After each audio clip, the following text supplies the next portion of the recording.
Hello students, today I have come up with the next part of your chapter coordination compounds. So in the last video I have taught you about the nickel carbonyl compound. Means the compound means I have just started showing you how the bonding occurs through valence bond theory. So today I will continue with that part. Okay. So in nickel carbonyl compound, nickel did not have any charge. Today I'll start with two other compounds. Nickel CN4 2- and nickel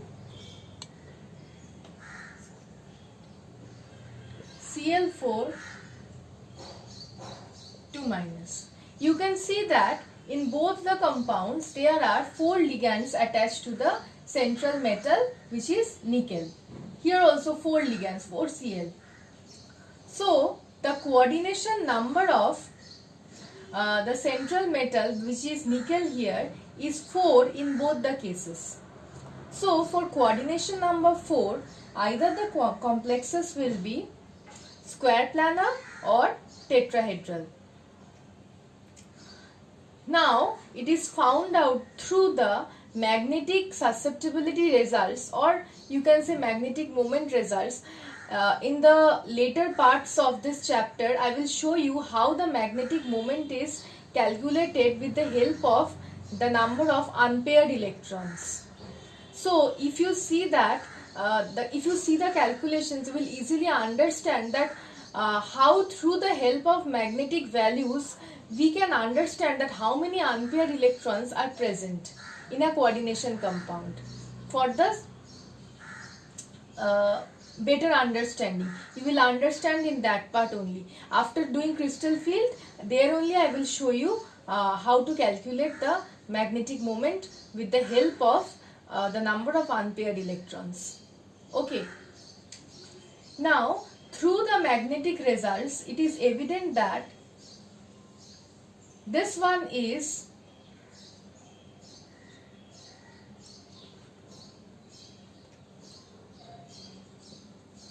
diamagnetic and square planar, and this one is paramagnetic and tetrahedral. Now the question is, why this type of different results? See, the central metal atom is nickel only here. Here also the central metal atom is nickel. If you calculate the oxidation number of nickel here, you will see that the oxidation number of nickel here is +2. Here also if you calculate the oxidation number of nickel, you will see that here also nickel is in the +2 state. Then where does the difference lies? You can understand that the difference between the two complexes is here cyanido ligand is present and here chlorido ligand is present. Only here the ligand is Cn- and here the ligand is Cl-. That is the only difference between these two complexes. There only you have understood by now only that because of the difference between the ligands, these two different results are coming out here. Now what happened to the ligands? That what is the difference between these two ligands? There is a series which is known as the spectrochemical series. In the spectrochemical series, the ligands are arranged depending on that what they do. Basically, under the influence of the ligands, the electrons which were present in the metal ion or atom generally pair up. If the ligands are strong field ligands, then those ligands will facilitate the pairing up of electrons of the metal central metal atom or ion. If the ligands are weak field ligands, they will not at all facilitate the pairing up of the electrons of the metal atom or ion. So, there is a series known as the spectrochemical series that will give you a list of ligands from weak field ligands to the strong field ligands. I think I should write the spectrochemical series at the beginning only. So, here I am writing, starting with oxide, then we have iodide, then we have bromide, then sulfide, then SCN minus. Here SCN minus means the donor site is sulfur.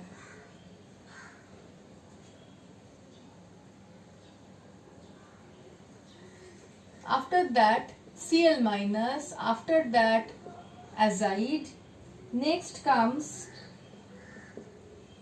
fluoride, then NCO minus, then OH minus, then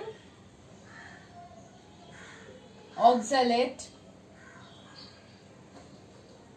water, then comes NCS minus. NCS minus here will be, N will be the donor site here. We know that SCN minus is an ambidentate ligand.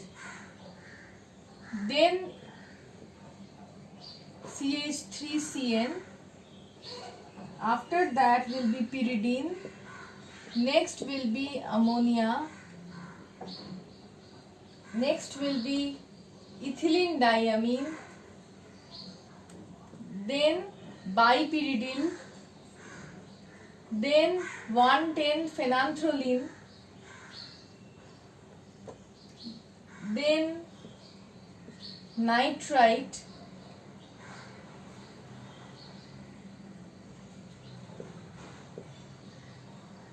Triphenylphosphine. CN minus CO. This side we have the weak field ligands and this side we have the strong field ligands. So, see, this side we will have the weak. From oxide to carbonyl, constantly the ligand field increases. This is weak field ligand, these are weak field ligands, and as we move towards carbonyl, the ligand field increases. These are strong field ligands. So look at cyano group is a strong field ligand, but look at chloride is a weak field ligand. So what will it do? Let me show you with the bonding. Okay, now remember these portions cannot be explained in your study material. Just understand how I am showing it to you, then only you have to write the way I am writing on the board in your copies. First is nickel. Nickel as a metal. Nickel has electronic configuration 4s2 3d8. So 3d 4s 4p.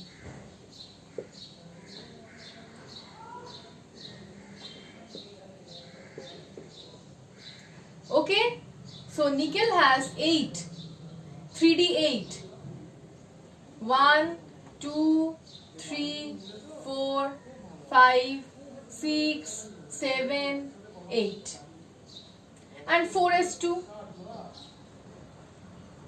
Okay, so nickel I have told you, if you know how to calculate the oxidation state of the central metal ion, so you will easily calculate the oxidation state. You will see that in both the complexes the oxidation state of nickel is +2. So nickel 2+ in nickel cyano complex, what will you see?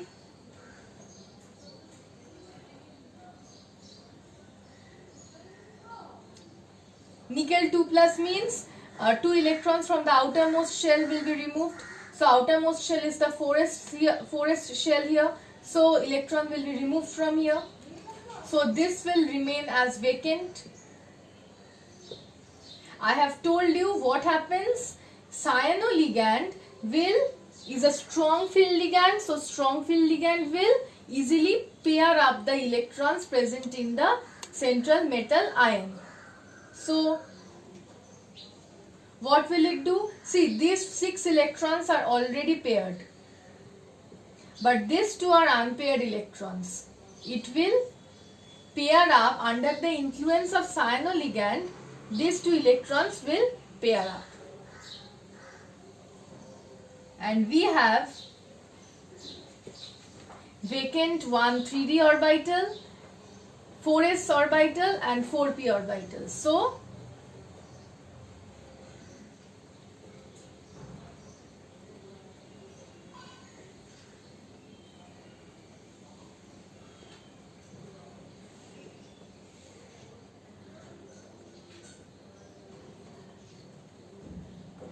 and this will give you the hybridization of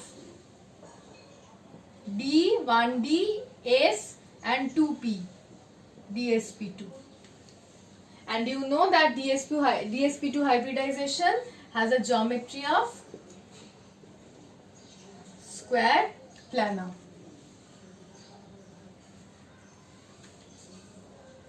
Okay.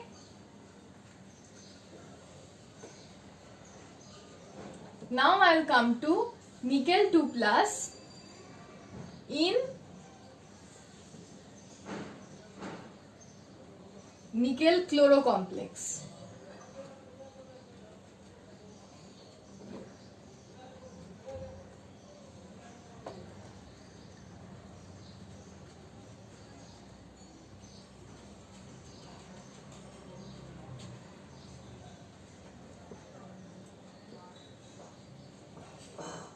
Okay, here also see nickel 2 plus means 2 4s electrons will be removed.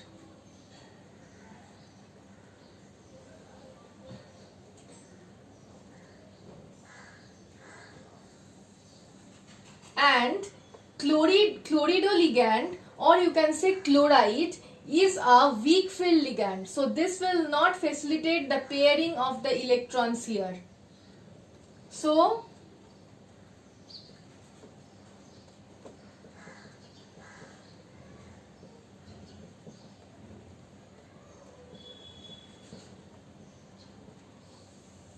this will give you the hybridization of sp3, and sp3 means tetrahedral. Okay, now the question of spectrochemical series generally don't come under the valence bond theory. The question of spectrochemical series do not come under the valence bond theory.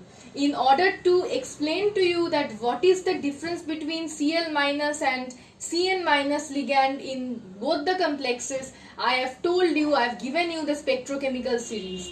This is one of the demerits of the valence bond theory. Okay, that it cannot differentiate between the ligands. That why is this forming diamagnetic and square planar, and why is that forming paramagnetic and tetrahedral? What is the difference between the ligands? That cannot be explained with the help of valence bond theory. Then you can ask me the question, then if the spectrochemical series portion is only not there in valence bond theory, then why will these two complexes be shown differently in the valence bond theory? Valence bond theory completely depends on the magnetic moment results. In the magnetic moment results, it was shown that in nickel cyano complex, in this complex, there is no unpaired electron present. The magnetic moment results will reveal that in this complex there is no unpaired electron present. And at the same time, that the magnetic moment results will also reveal that in this complex there are two unpaired electrons. That's why in order to maintain the magnetic moment results or magnetic susceptibility experimental results, we are showing this as square planar and this as tetrahedral. But in valence bond theory, there is no question or no concept of spectrochemical series. Okay, but I am showing you spectrochemical series because I know that because only spectrochemical, otherwise a question will arise in your mind that what is the difference, why this is happening. So in order to make you understand the matter, I have explained the spectrochemical series so that you can understand that what is the difference between the two ligands, why the magnetic moment results are coming in that manner. Okay, so while writing your answer, you don't have to write the spectrochemical series here. You don't have to write all these things. Just you have to say that Cn minus is a strong field ligand, so it will facilitate the pairing up of the electrons in the metal ion. And Cl minus is a weak field ligand, so that will not facilitate the pairing of the electrons in the metal ion. You just have to answer this, just have to write this part only. You don't have to mention the spectrochemical series for this type of questions. Okay, so a question may come that this complex is diamagnetic square planar, whereas this complex is paramagnetic tetrahedral. Explain or justify your answer. And in that case, you have to write the two complexes separately. You have to write down the bond. You have to show the bonding pattern like this. Here you have to write that this is a strong field ligand, so this will facilitate the the pairing of electrons of the central metal ion, and this is a Cl minus is a weak field ligand, so in this complex no pairing of the electrons of the central metal ion will take place. And then you have to show the bonding exactly in the same way I have shown that to you, and that you have to write. You have in this way only you have to justify the answer. Okay. So this is one point. The next point, I will come to two other complexes.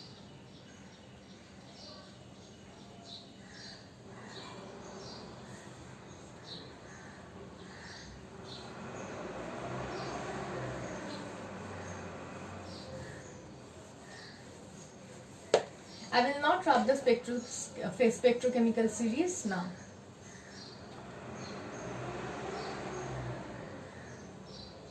Okay, so now I will come to coordination number 6. Coordination number 6 means octahedral complexes.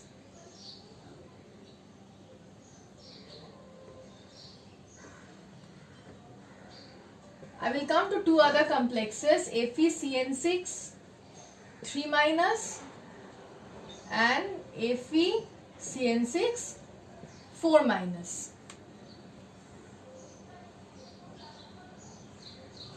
Okay, so FeCN6 3 minus and FeCN6 4 minus, it is seen that this one is paramagnetic and this one is diamagnetic. Let's find out why is this paramagnetic and why is this diamagnetic. So iron has an outer electronic configuration 4s2 3d6. So iron atom. Sorry.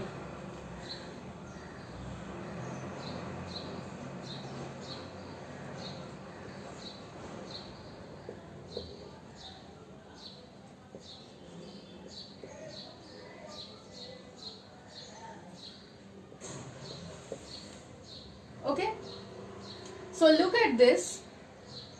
There are 6 electrons in the 3D.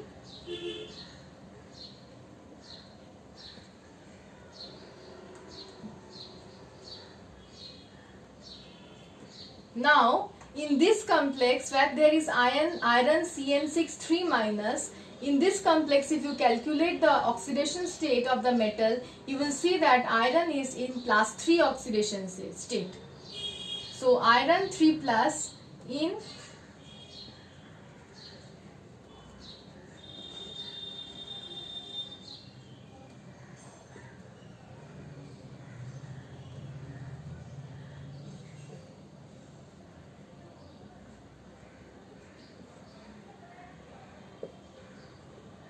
if iron is in +3 oxidation state, or iron 3 plus means one electron will be removed from the 4s and two electrons will be removed from the 4s and one electron from the penultimate shell, which is 3d. So we are generally left with 5 electrons in the 3d. But what we know? We know that Cn minus is a strong field ligand. So that will facilitate the pairing of the electrons. So 5 electrons was present in the 3d in Fe3 plus. Those 5 electrons will pair up like this, and since there are 5 electrons means odd number of electrons, so one electron will not be paired. It will remain a single.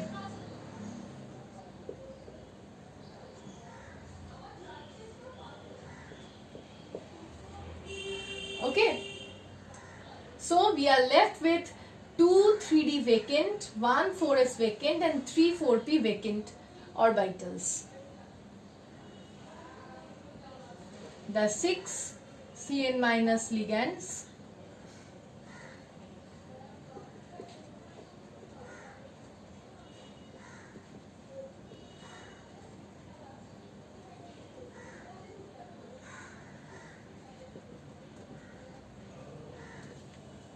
So this will give you the hybridization D2sp3.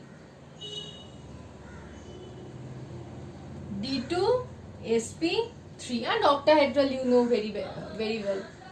Okay, these are known as inner orbital complexes or spin paired complexes. See, pairing of the electrons take place here. So they are known as spin paired complexes. The opposite spined electrons are being paired. So they are known as spin paired complexes or inner orbital complexes. Iron in this compound, if you see the oxidation state of iron, you will see that iron is in +2 oxidation state. So iron 2 plus in FeCN6 4 minus.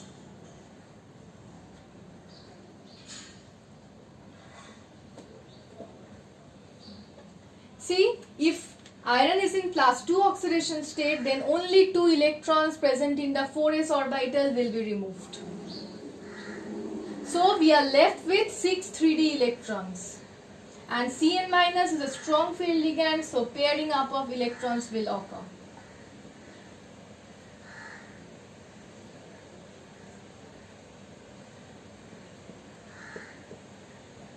So again we are left with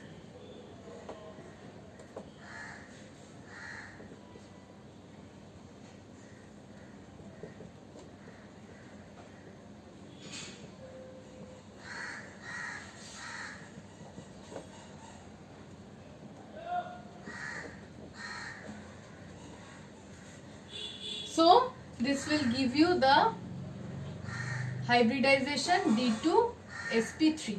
Now you can ask a question. This is also an inner orbital complex. Now you can ask a question that why D2sp3 and why not sp3d2? You can ask this question that why not sp3d2? The answer for that is for occupying the orbitals of 4d. 4d means that will be after 4p. For occupying that orbital, you have to keep all the 5 electrons unpaired in this 3d. all the 6 electrons like this, you cannot pair up the electrons. There are two reasons. One is Cn minus is a strong field ligand. It will obviously pair up the electrons here. And I am telling this in using the spectrochemical series. If I don't use the spectrochemical series also, you see the magnetic moment results are showing that this will have only one unpaired electron, and it is paramagnetic, but this will have only one unpaired electron, and this compound is completely diamagnetic. So if I have to make it sp3d2, then I have to keep the 3d electrons like this only in order to fill up the 4d orbital. If these orbitals if these orbitals can accommodate the electrons of the ligands, then why the ligands will occupy the higher energy 4d orbitals? The ligands will provide its electrons to lower energy 3d orbitals only. If there are no space left for the 3d orbitals, then only the ligand will provide electrons to the higher energy 4d orbitals. If this was the case, then there would have been no place for the electrons of the ligands in 3d orbitals, and in that case the 4d orbitals had to be filled up. But see, the magnetic susceptibility results tell us that this is paramagnetic but with one unpaired electron, and this is completely diamagnetic, which means that electron pairing already takes place. This is magnetic results are the explanation of valence bond theory, but the actual result is because of the spectrochemical series where Cn minus is a strong field ligand and it will easily pair up the electrons of the central metal ion. So you can understand that this has one unpaired electron, so this is paramagnetic, and this has no unpaired electron, so this is diamagnetic. Okay, so this is the case of the two cyano complexes of iron. Okay, so in the next video I'll come up with the outer orbital complexes, or the complexes where we will have the hybridization sp3d2. I'll come to those complexes in the next video. So thank you.